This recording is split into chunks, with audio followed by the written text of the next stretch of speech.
What's up, YouTube? Corbin here again. For this video, I'll talk a little bit about peak week protocols and all that good stuff. But first of all, in order for a peak week to have an actual effect and be of benefit, you need to be really, really, really lean. I'm talking like 4, 5, maybe 6%. If you're like 9 or 10% trying to like peak for a show by like carbing up a lot, you're probably going to do more harm than good actually, and going to end up looking worse on stage than if you didn't do any type of peak week or something. So yeah, in order to have a proper peak, you need to have a proper prep. When that's just giving yourself a long amount of time to gradually drop down calories, get to a really really lean enough body fat percentage for a peak week to actually peak yourself on stage and stuff. So yeah, I like my first show ever. I was realistically probably like 8 or 9% or something, and I didn't do like a super intense or drastic peak week. I just did like your typical 4 or 5 day carb depletion. Then I believe Thursday night I started carbing up, and all of Friday I was carbing up, and Saturday morning I was carbing up, and I probably looked the about same, if not maybe even a little worse. I probably felt I looked better at the time just because I was that that placebo effect. I just always read, oh, peak week, you're always going to look better after peak week because you're peaking your body. But no, you have to prep yourself to have a proper peak.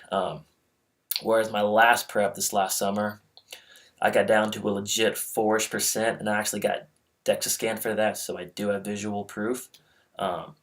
So actually, peak week did have an effect on me, and I got a lot fuller afterwards and still maintained my conditioning and leanness and vascularity and all that good stuff. So yeah, there's basically a couple methods you can do for peak week. There's like front loading and back loading. Front loading is basically kind of carb depleting like maybe a week and a half before for 3, 4, 5 days or something, and then actually you're carbing up earlier in the week. So say you have that show on Saturday, front loading would be you're carbing up on like maybe a Monday, Tuesday, Wednesday or something, and you're just trying to remain full by kind of just playing around with the carbs levels a little bit until your show days on Saturday. So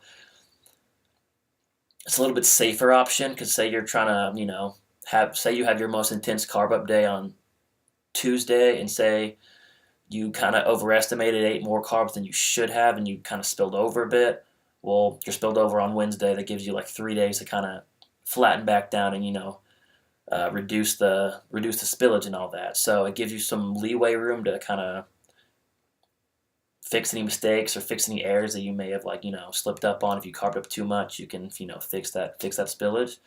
But at the same time, if you do kind of nail it properly the first time around, you find that perfect amount of carbs to carb up on. That means probably Wednesday you're going to be looking like your absolute best, and then up until Saturday you're just trying to maintain that fullness and conditioning, and you can probably maintain most of it, but you probably won't look your absolute best like you might have done on Wednesday or something. Whereas backloading is basically the opposite. That's where you're carb depleting most that week. So like a rapid backload would be like carb depleting like maybe Sunday through Thursday, and then on Friday having like a really really intense like backload, like getting a lot of carbs back into your system. The benefit with that is if you nail it properly and get down the perfect amount of carbs, Saturday you'll look like a fucking machine. You'll have your conditioning to show for it. You'll be fuller than what you were just because you have so much carbs and sodium back in your system and all that, increasing the vascularity and all that good stuff. But if you like the other thing, if you eat too much carbs and spill over, fuck, you're spilled over for Saturday. So you're just screwed. There's nothing you can do. So it's definitely a more risky type of approach. You definitely have to have a game plan and know what you're doing, and it's probably better to actually practice a backload like before the show, just to work around with the carb numbers, find that number that fits your body and like what your body can handle and stuff. So it's definitely not a good idea to go into a backload completely blind, not knowing if it's going to be too much or too little or something. If you do that, which I don't recommend, but if you do that, I'll start off a little on the lower side, just because you can.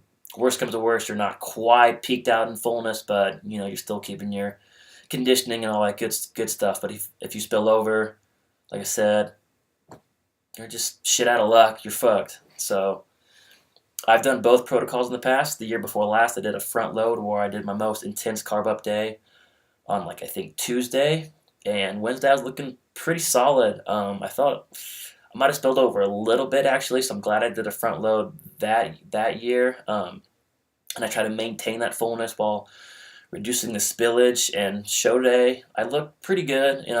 I at that point it was my most successful peak yet. But I knew I could do better still, just because I knew, although I maybe looked 80, 90% peaked out, I feel like if I did a proper backload, I could be 100% peaked out. So that next year, so this last summer, is when I did a rapid backload approach where I dropped carbs down really low Monday through Thursday, or no, Sunday through Thursday actually, just to really kind of deplete my body there. And then Friday, I don't remember the exact numbers, but I do remember I had about over 1,000 carbs that day, which is pretty fucking ridiculous. Because the days before that I had I think I started off at maybe 200 carbs, then 150, then 100, then I probably got down to about 50-ish carbs the day before my intense backloading day on Friday. So yeah, I was a little nervous going in. I had never eaten that amount of carbs in one day ever. The amount of or the thought of 1,000 carbs in one day just seemed mind-boggling kind of. I was like, there's no way I'd be able to pull this off and be super bloated and fat. But I did my research, yeah, I just did a lot of research, kind of just learned about it. I was like, well, if you approach it right, which I think I am, I think it'll work out. And a big thing with that as well, when you're backloading or carbing up in general, you want to have a fuck ton of water in your system. A lot of people get the mistake oh, I'll deplete water and all that stuff just because, water makes you soft, blah, blah, blah, gets you watery, where it's the exact opposite. If you carb it up on 1,000 carbs and cut out water, had very reduced water, that would be a recipe for disaster for sure. You'd probably be super, super soft and watery on stage despite not having any water in your system. That's because you're introducing a lot of carbs into your body with no water to soak it up. So you're just kind of making yourself softer and fatter. Your muscles are made with mostly water. So in order for your muscles to properly absorb the carbs, you need a lot of water to absorb the carbs because, your muscles are made of water mostly. So it makes sense to have a lot of carbs or a lot of water in addition to a lot of carbs.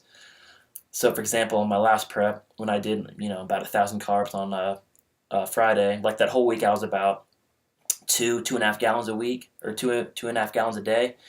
And that Friday I was up to about 3.5 gallons a day, which was pretty annoying. It was definitely kind of hard actually to eat over 1,000 carbs and 3.5 gallons of water. In that same day, I was going to the bathroom every 15 minutes or something practically. But it's very, very essential that you have that water in your system to properly soak up and absorb the carbs, which will create that fullness and all that stuff. And honestly, I felt for the most part, I kind of nailed it. I could have actually probably had more. I didn't spill over whatsoever. I was really, really full, way fuller than I've ever been on any contest day. But I really didn't even come close to spilling over actually. So I honestly probably could have had another 200, 300 more even. So next prep, I'll toy around in the weeks beforehand just to see the proper number. But yeah, like I said, you just with the backload, carb load in general, you really, really want a lot of carbs in your system there, or a lot of water in your system there. That's probably the biggest mistake people make is they'll carb up a fuck ton and then they won't have any water and they're like, why am I not getting fuller? My muscles aren't getting full. I'm just getting flatter, more watery. This is backfiring completely. When it's dude, just monitor your water intake and drink a fuck ton of water, and I guarantee that'll fix itself. So yeah, kind of pros and cons of both. Front load, you have room to spill over if you eat too much carbs, so it's a safer approach. But at the same time, On show day, you're probably not going to be 100% peaked out because you probably peaked your max earlier in the week. And a backload, you can be 100% peaked out if you nail it properly. Like Saturday, you can look absolutely insane if you are super, super lean and nail the right amount of carbs. Like you'll be as lean as you have ever been while just being fuller than you've ever been with increased vascularity and all that. But it's also very, very risky because, like I said, if you eat too much carbs, you have no extra days or no room to like clean it up, and then you're just fucked on show day. So if you do a backload, I definitely recommend practicing that in weeks before your show. Like maybe get in shape for your show like a month or so, few weeks to a month beforehand, and maybe practice a backload like 3 or so weeks before your show, just to kind of see how many carbs you can handle. And that way you have a better idea of how much you can handle on the Friday before show instead of just completely going in blind and guessing. Which actually, honestly, I'm not going to lie, I did kind of go in blind this last year and guessed. I felt like I knew my body well enough to know how much carbs I could handle because I had been prepping for like 4 or 5 years at that point. Like I had done shows since that long, so I kind of had a good idea of what I thought I could handle, but at the same time, it was still a huge risk on my part, honestly, and I'm glad that it worked out. It could have completely backfired, and I would have had no one to blame but myself. But yeah, just make sure you do your research with that, and definitely, definitely, definitely drink a lot of water in addition to all the carbs, because carbs have nowhere to go, nothing to fill up if you don't have water in your system and in your muscles. So yeah, that's basically it. Next topic, don't know. Like always, I say that every single video, but I'm just kind of constantly kind of thinking of ideas. So leave any comments below about any topics you want to hear about, and I'll definitely get to it eventually. All right, thank you. Until next time.